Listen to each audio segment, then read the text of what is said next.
Degree వెనకాల అట్లా అనుకుంటుంది కాబట్టి తనకు టాప్ 5 అయితే ఉంటదని అనుకుంటున్నాను. పర్లేదు కానీ ఏడవడమే ఎక్కువ ఉంది. ఆయన ఏడవకపోతే ఆలోచించి ఆడితే మంచిగా ఆడుతుంది నేను అనుకుంటున్నాను.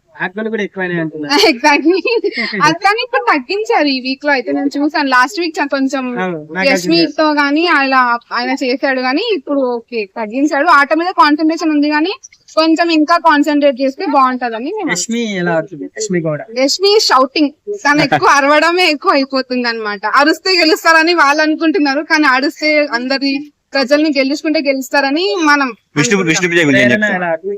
ప్రేరణ కూడా అదే అరవడమే ఎక్కువ ఉంది వీళ్ళది. ఓకే విష్ణుప్రియ అదే చెప్తున్నాం కదా. పృథ్వీ కొంచెం తగ్గిస్తే బాగా మారుతుంది.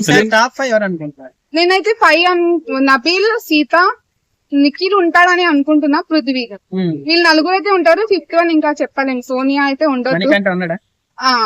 నాకు ఎందుకంటే సపోర్ట్ చేశారు, పృథ్వీని సపోర్ట్ చేశారు. అంటే నిఖిల్ పృథ్వీ నేను సపోర్ట్ చేయలేదు. నేను సపోర్ట్ చేసి నబీల్ ని ఉంటారని అనుకుంటున్నాను. హౌస్ లో నుంచి ఎవరు బయటకు వస్తారు? ఎలిమినేషన్ రేపు ఉండొచ్చు. రేపా అంత కరెక్ట్ చెప్పలేము.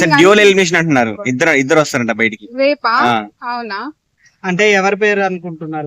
ఎవరు వెళ్ళిపోవాలని ఇద్దరు.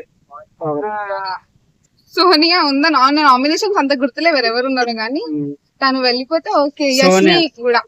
సోనియా, యశ్మి మీకు నచ్చిన కంటెస్టెంట్ ఎవరు? మీకు అది సీత అండ్ నబీల్. నచ్చిన వాళ్ళు నచ్చనోళ్ళ అంటే ఏం లేదు కానీ ఆడడంలో ఇంట్రెస్టింగ్. వాళ్ళు ఆడడానికి వచ్చారు కానీ లవ్ అవన్నీ అంటే ఇక వేస్ట్ ఆఫ్ టైం అని అనిపిస్తుంది. చూడడానికి కూడా ఇంట్రెస్టింగ్ గా లేదు చూసే వాళ్ళకి.